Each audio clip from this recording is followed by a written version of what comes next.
All right, let's do page 2 of the Chapter 1 sample tests for 153.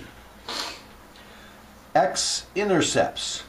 You make y be 0 to find x-intercepts. So if I put 0 in here, I get 4 times 0 squared, which is 0.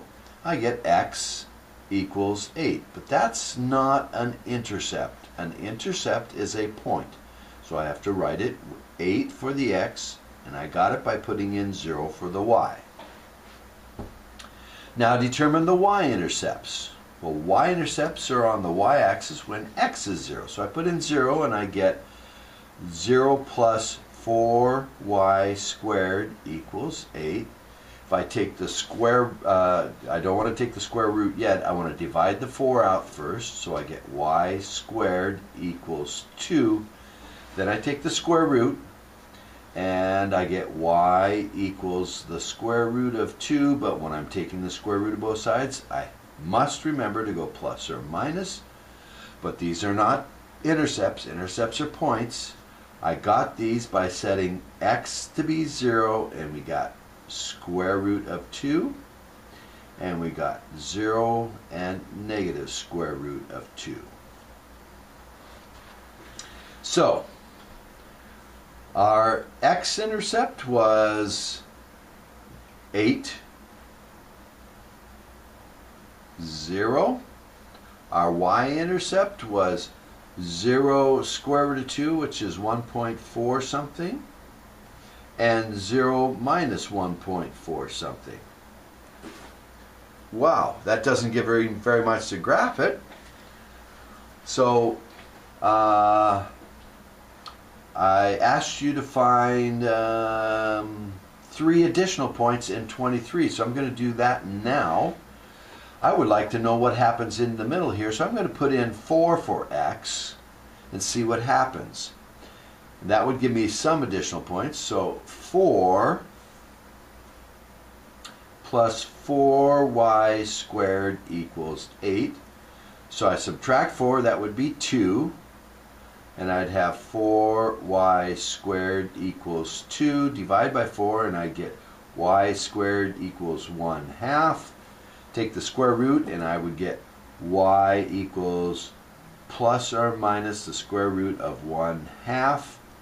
And so these points are 4 for the x plus or minus the square root of 1/2. And then if I put in, I might want to do something on the negative side, negative 4. So if I put negative 4 and add 4 to both sides, I'd get 12. So I'd get 4y squared equals 12. Divide by 4, and y squared equals 3, dividing by 4. And y equals plus or minus the square root of 3. So I'd get the point. I started with negative 4 and got plus or minus the square root of 3. So, at 4, the square root of 1/2 is 0.7 something, and negative 0.7. And if I put in negative 4, I get the square root of 3, which is 1.7. And negative square root of 3 is negative 1.7, and so I'm seeing that I'm getting something that looks like a 1.4, 1.7. 0.7 looks like a skinny sideways parabola. Okay. Now, does the graph have y-axis symmetry? Is it the same on either side of the y-axis? No. And what tells me that is this equation does care whether x is positive or negative. It gives me different results for positive x, positive 4, and a minus 4. It gives me different values. So, different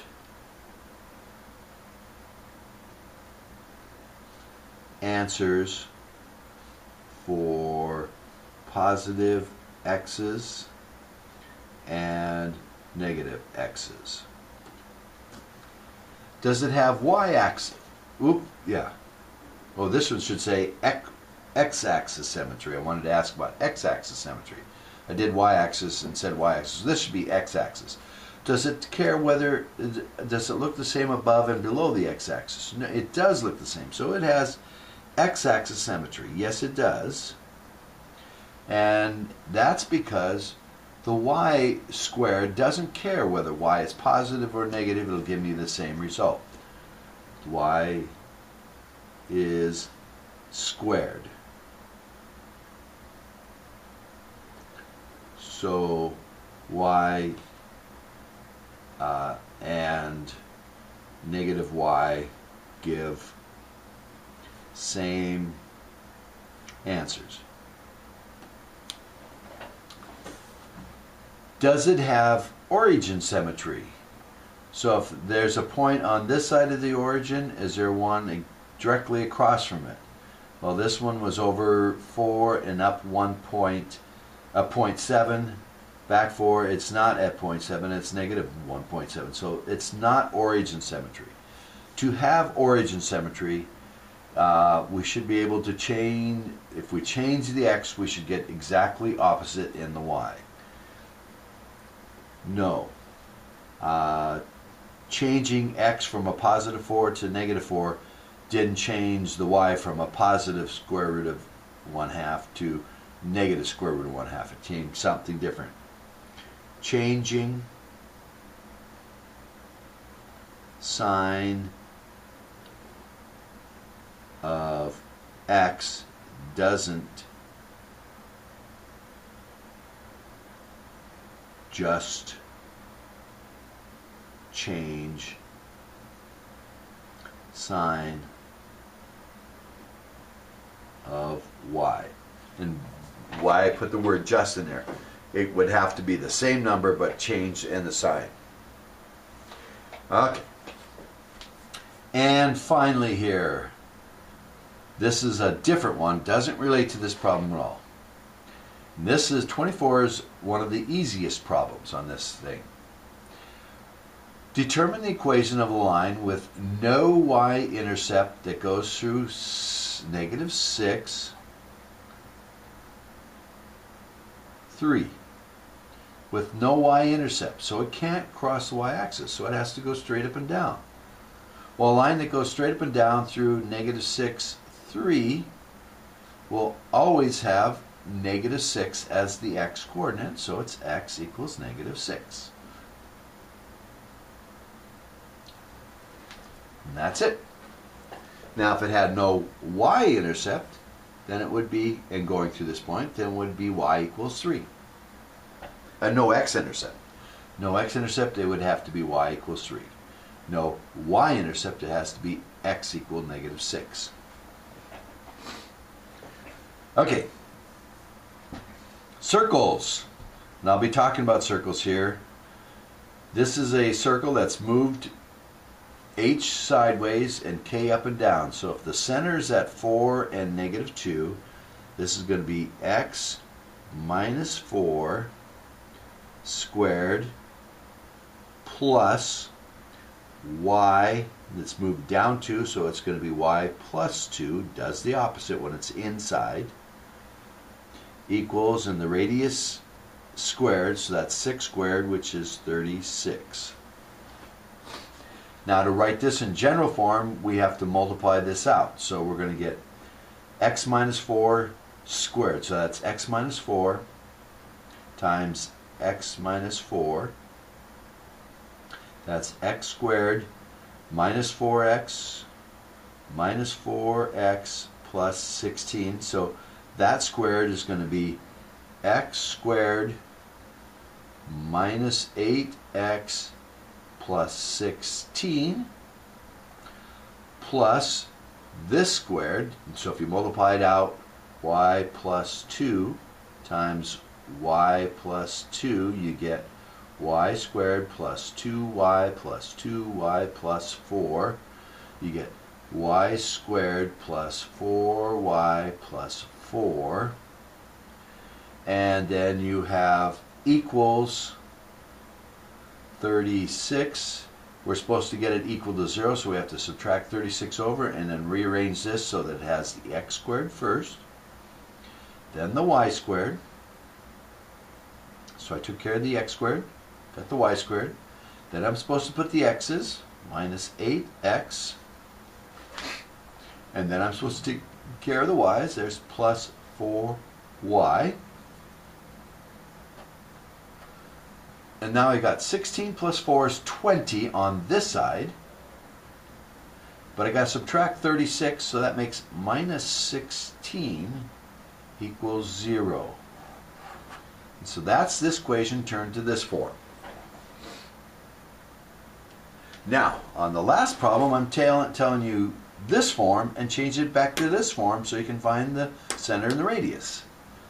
To do that, we do something that looks like completing the square. Now, I'm going to go back to this and say, notice this was minus 4, the center was 4. And the minus 4 made 2 minus 4s, or a minus 8. So half of this is this number. So here I have plus 4x, so it must be x plus 2 squared. And here I have minus 1y, and so half of that should be y minus 1/2 squared. And that's supposed to equal r squared. And I can already tell that my center is negative 2 and 1/2. But now I got to figure out the r squared. So if I multiply this out, well, y plus 2 multiplied out was y squared plus 4y plus 4. So x plus 2 multiplied out is going to be x squared plus 4x plus 4. Y minus 1/2 squared is going to be, if I do that, y plus minus 1/2 times y minus 1/2, I get y squared minus 1/2 y minus 1/2 y plus 1/4. 1/2 times 1/2 is 1/4, not 2 or 1, like a lot of you want to do. And a minus times a minus is plus. So I get y squared minus 1/2 y and minus another half y is minus 1y plus 1/4 equals r squared. Now it says up here that x squared plus y squared, this plus 4x minus y is all equal to 10. So I can take all of that out and put in 10. So I'm going to have 10 plus the 4 plus the 1/4 is r squared. So r squared is 10 plus 4, 14 1/4. That's r squared. So r, the radius, which I asked for over here, is just the square root of that.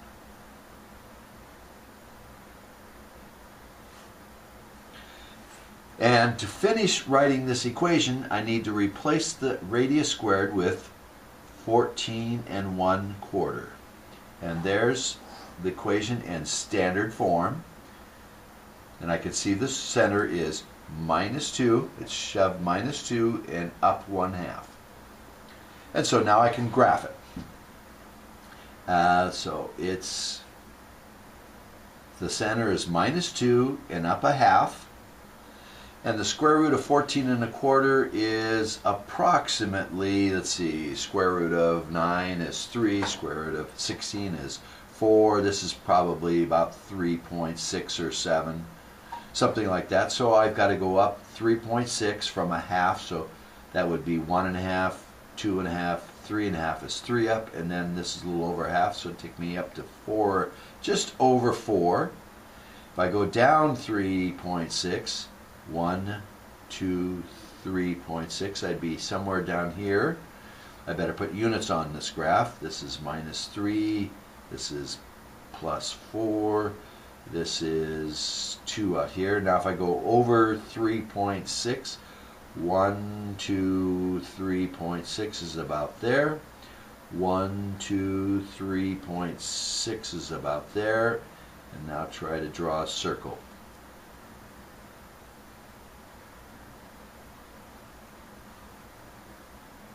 And that's the second page.